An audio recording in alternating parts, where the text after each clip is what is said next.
Plus, we're going to see Dave Ramsey in October. The influencer event. At the influencer event. Hopefully, perhaps you'll be there. Maybe we'll see you guys there. I don't know which one it is, Les or Leslie, or both of you. Hey, Facebook, good morning. Welcome to the pre-show stuff.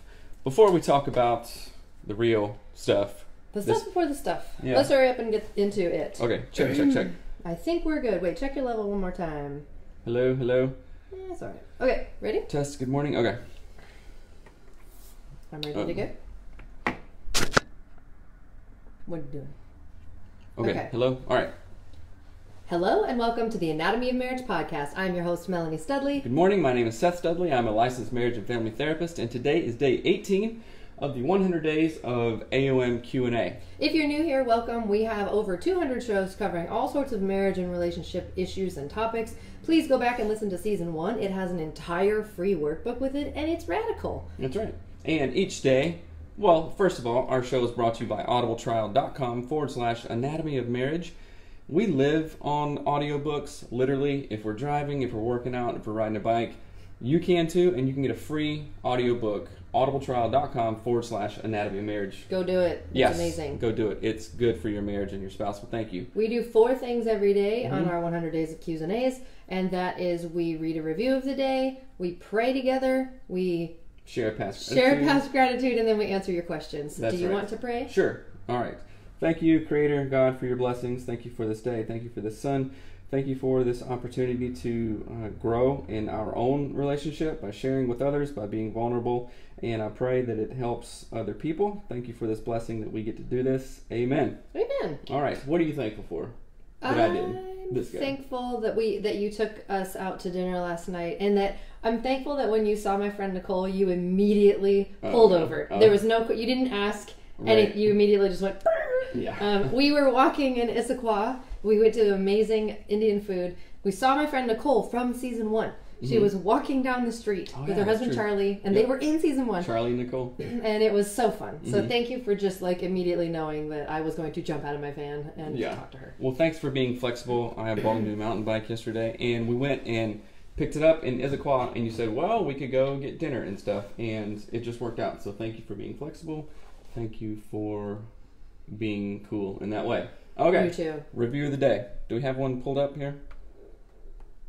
Oh, okay. Amy Kuhn on Facebook writes, I absolutely recommend Anatomy of Marriage. I love how honest they are about marriage not always being perfect. They are an amazing example of how, with the help of God and a little work, a marriage can make it through anything. My husband and I both love listening to their podcast. It has definitely been a huge help in our marriage. If I could, I would give it 10 stars. Thank you for all that you do, Seth and Melly. You're welcome. Thank you, Amy. We'd give you 10 stars. We sure would. We didn't do a show yesterday because we had a 2.5 hour long fight and went to bed really late. It was not a fight. Well, it was an argument. It was a fight. But it produced a lot of growth, and we talked about a lot of good stuff. So if you're wondering where we were yesterday, we slept in and we were tired. But it was good. All right, on to the questions. You want to read it? This says, my wife and I have been married for just under a year. Sex is great when it happens, but that's not the question. Initiation is the issue. I typically initiate because I have a significantly higher drive than she does. By typically, I mean by most accurate count possible, she has initiated 4 times or even brought up the idea of us being intimate before I did. And that's in just under a year. Right now we're going on 2 weeks with nothing. I've attempted to initiate 5 or so times during this stretch of time in the past. When similar things would happen, I would want to try and just hold out till she initiates because I didn't want to be denied again. But I eventually cave because, well, Don't get me wrong, we both have a blast when it happens. I'm just kind of stuck with the way things are at the moment. Are my expectations set too high? Am I just being too needy? Just looking for some perspective here. You're just too needy. No, I'm just kidding. Could you knock it off? I'm totally joking. It makes me think, as you were reading that, what Dr. Corey Allen said. Typically, what happens outside of the bedroom... You never say it right. The way we do sex is the way we do life. Right. And he said that to us in season 1. And I think I even asked this specific question, something along the lines of that you... I never initiate sex. Seth is usually the person to do it. And he was like, so what other areas do you do that in? Like, Mm-hmm. do you expect that Seth is going to be the one to initiate conversations about finances or whatever? And I was like, yes, Mm-hmm. I guess I do. So yeah, I think that's a really good point. What were you going to say about it? I hijacked what you were saying. No, exactly the same thing. I would want to take a look at how is the communication, how is the relationship outside of the bedroom. And What's lacking? What is there too much of? Are you guys just in your own head, during the day, not talking, not conversing, and things like that is what I would take a look at. The thing that stands out to me as being really important here is it seems like sex is not its own like little island, right? It's related to everything that we do throughout the day. So if I talk to Seth in a demeaning way, sarcastic way, he's not going to want to have sex with me nearly as much as if I'm like, hey, I love you, you're nice. Like if I'm sort of a soft place for him to land relationally. That's the imagery I had, like a pillow, just a soft place.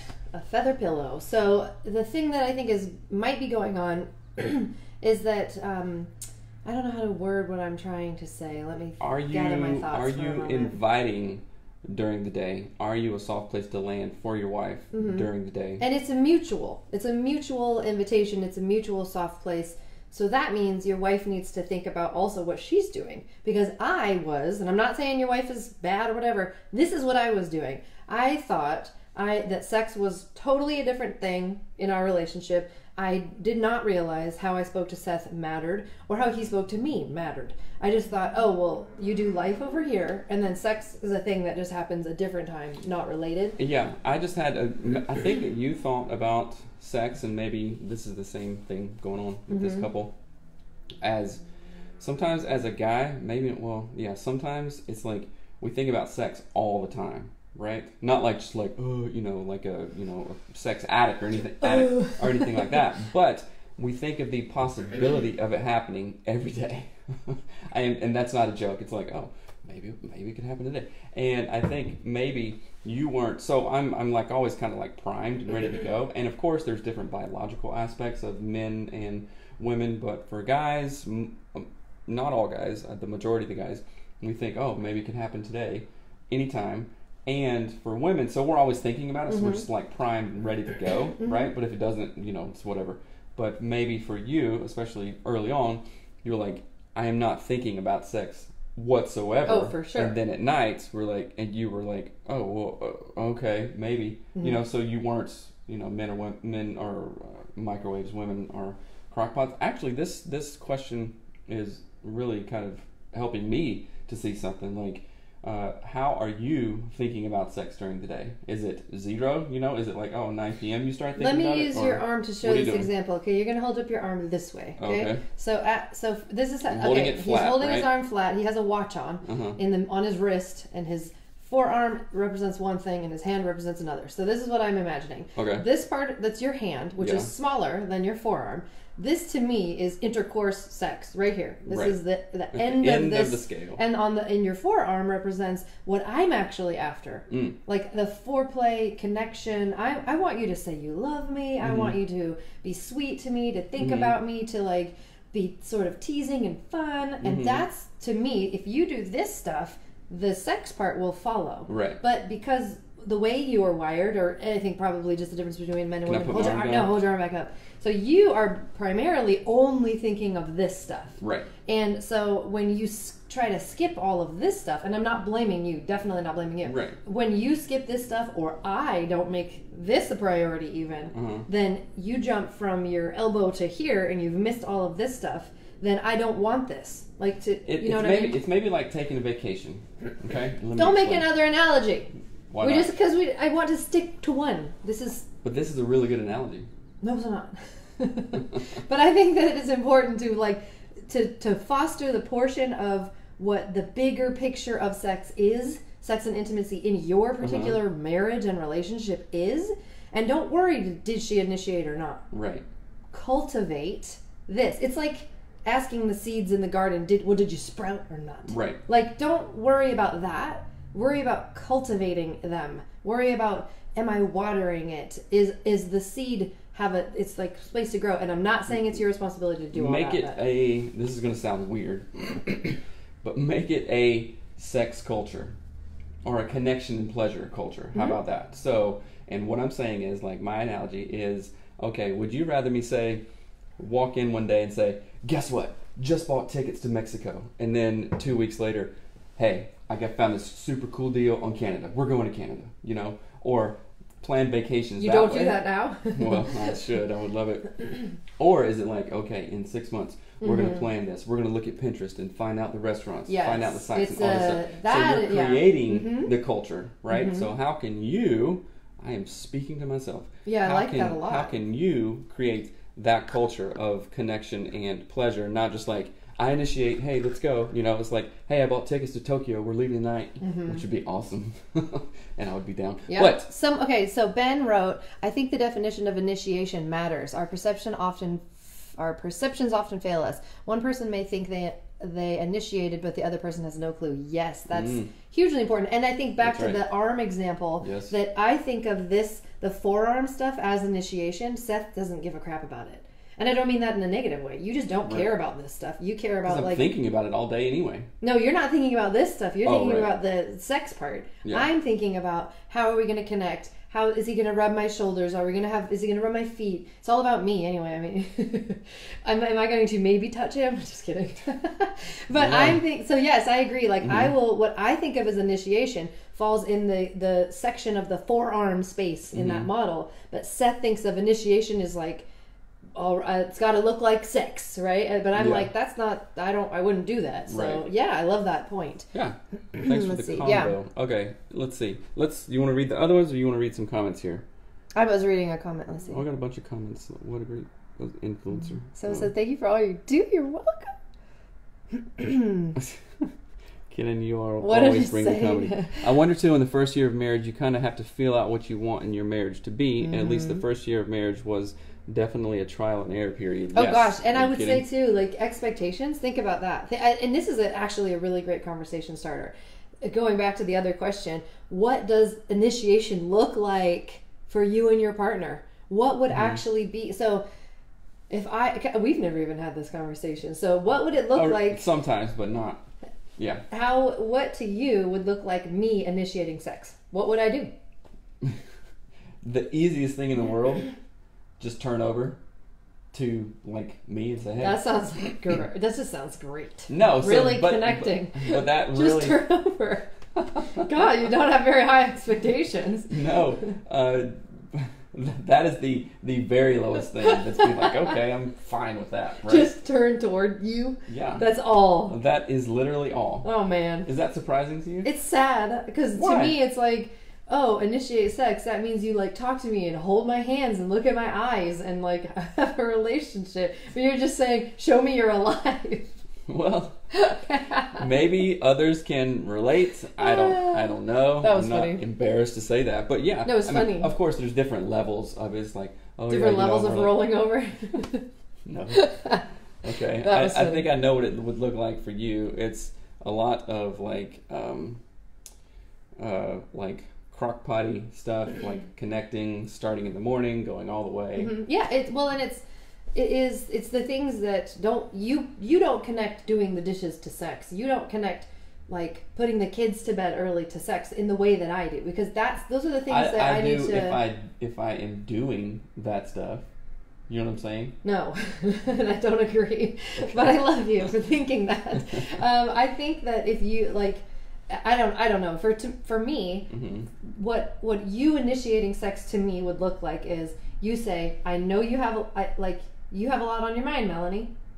I'm gonna put the kids to bed and do the dishes while you get take your makeup off, get out of your 1800-year-old sweatpants, and have a glass of wine or something like that. So, but that doesn't equal like, okay, I'm thinking about.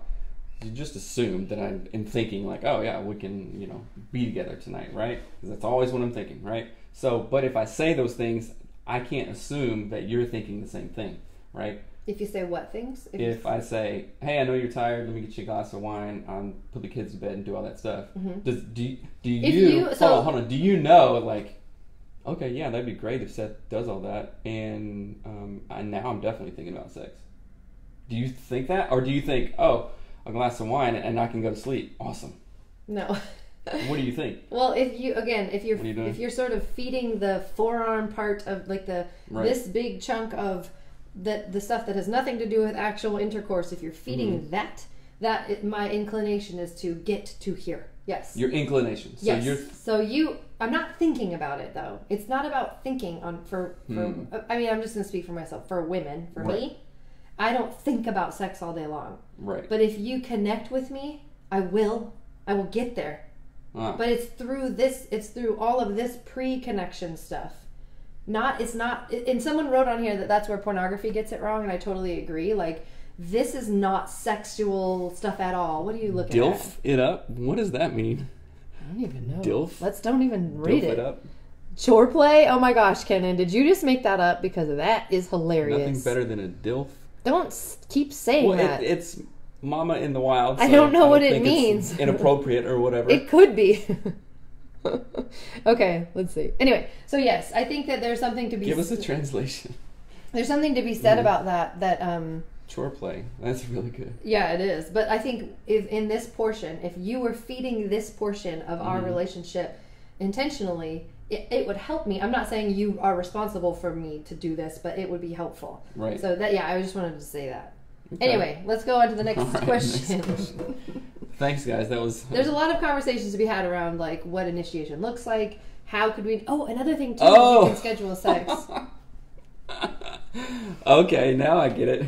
So, Christina and Mama in the Yeah, don't say it 100 times. I figured it wasn't very... That's funny. Well, it's not, like, super inappropriate, but... Yeah, not at all. I find it really funny and entertaining that you guys are talking like that. So thank you. Okay, next question. Read it. Okay, this one says... a short one. Okay. Which one? I don't know. My wife and I moved 900 miles away from everything we knew for the past 35 years. No family, no friends, no support network. Since moving away, I have received one phone call from an old friend. 2 friends have emailed me. That's it. It's upsetting to think that our friendship meant so little to all of them, that none of them would call or even email. I've called a few friends and they answer and ask how things are doing up here, but that's the end of it. Who knew moving to another state would not only separate us from our family, which we understood, but would also completely sever all of our previous friendships? I think about if we move back, would I really want to pick up those friendships again after they were so easily dropped by everyone? I wanted to answer this question because I have some very specific... We have gone through this, but not on our end. Yeah. And I think community is really important for marriage. So this is related to marriage in that element of your community, right? So we talked about, like, we sold our home. We did not move away. Right, so we didn't actually move away. Our friends are like right down the road. We moved 4 miles up the road. But what I wanted to say about this is this assumes that because people aren't calling you, they're like no longer your friends. They don't care about you. Some of our dearest friends moved to Colorado, like 10 years ago, and they since have moved back to Washington. But when they were in Colorado, we never talked to them ever, and they are some of our dearest friends. They moved back to Washington, and we get together with them and hang out. And it's like nowhere in that was like, I don't care about them. Gross. I'm not going to call them in Colorado. It was just, we're busy. They're busy. We have kids. They have kids. Stuff's going on. Like I got a job. I got to drive. I got to do this. I got to do that. So sometimes here's 2 things. So maybe about a year ago, I wrote an email asking like my closest friends, most of them were in the band Emory, if you guys follow them, and some family members and trusted people, right? Maybe, I don't know, 8 or so people. And wrote this long email. Do you remember this? Wrote this long email saying, hey guys, I am looking to improve myself, better myself. Do you have any constructive feedback on, blind spots that I'm missing?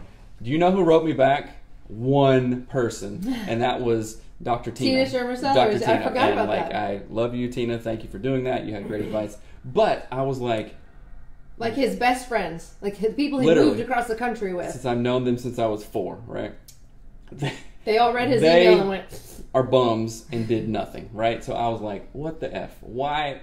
What? So I was like kind of disappointed and a little bit hurt feeling for a minute, but then kind of not really, because I can go for, we all live in different states except for like 2 of the dudes.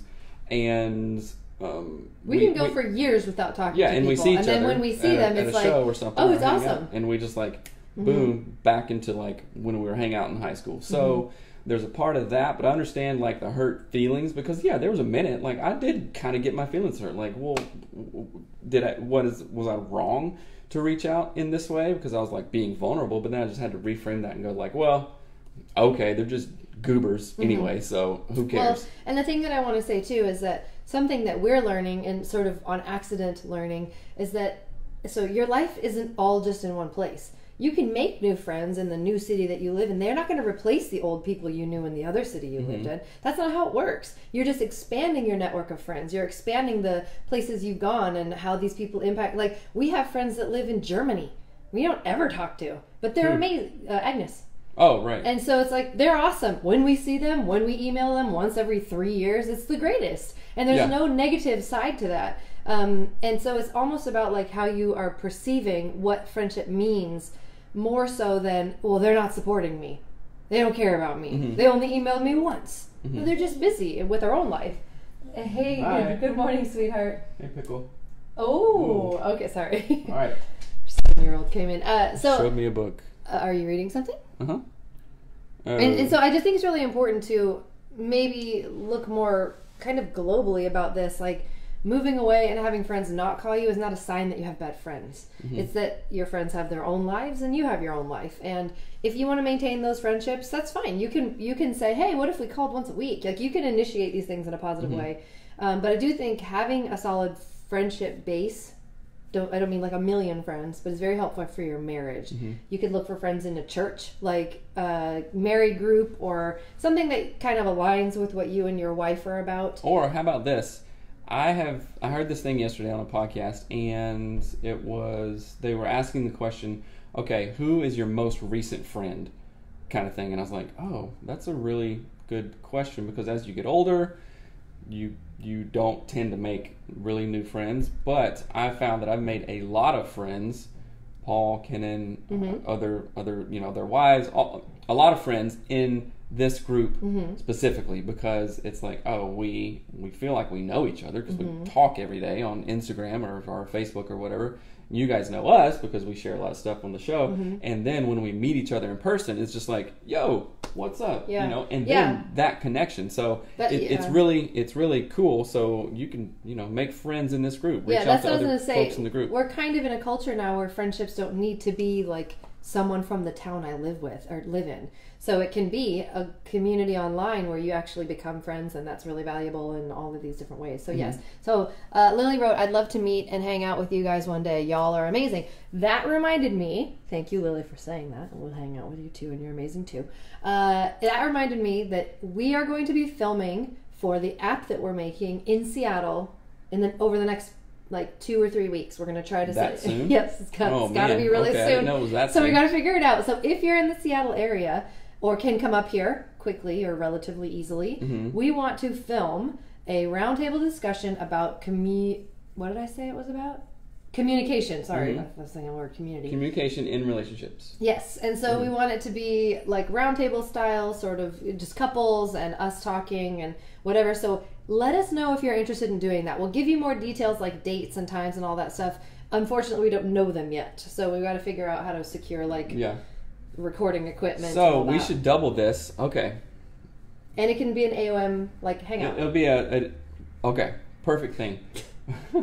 Okay. It'll be the very first AOM meetup, not a conference, not a thing. An AOM meetup in Seattle. It's going to be June. It's going to be beautiful. We'll go out and hang out and also produce content, and you can contribute to helping other couples out by sharing your insight live that will go on the app. And we'll make a podcast too, and maybe we'll even do a Facebook Live kind of thing, like hang out for people that can't be there in person. So if you're in Portland, if you're in Seattle, if you're in Vancouver, BC, come on down. If you're in Australia, you can Skype in maybe. Paul talked about making it virtual like that, which would be really, really cool. So maybe that's the option we go for if we can't kind of rally people together in time. So, but I wanted to remind you of that. And please come up with app ideas that are funny and fun that we can just kind of tag into the app idea altogether. I want to communally think of some fun stuff to put in there. And I just like that idea. Ken says Matt's studio. Maybe his studio's weird looking. Matt's studio looks like a kid that's like 12. Okay, I love you, Matt, but it's all right. We're up on 24 minutes. So you guys are awesome. Thank you for the Facebook Live and Instagram Live interaction. This is great. Absolutely. So it's like, okay, we started our morning hanging out with a bunch of our friends. So I know, it is pretty great. And thank you for that. And remember to go to audibletrial.com/anatomy of marriage to get your free ebook. It helps us out. We get a little kickback from that, a small amount, but it's everything helps. So you guys, Australia, yeah. Texas might as well be Australia. Yeah, that's true. You guys are awesome. One more push, and then let's close it out. Please rate and review the show if it's helpful to you. Share it with your friends. But leaving a review on iTunes or Facebook or whatever is awesome for us. It's so helpful. It helps encourage us, and we'll read it on the show. So thank you so much for being you. Put it out there. All right, guys. We'll catch you tomorrow. Friday, awesome, love you, bye. Bye. Friday, awesome, love you, bye. All right. Thanks for hanging out, guys. You didn't say we're at 27 minutes. We're at 27 you always minutes. say like the number. No, I'm not saying you needed to. Let's see. I'm stuck. You guys are funny. So, all right, guys, have an awesome Thursday. We'll see you tomorrow. Adios.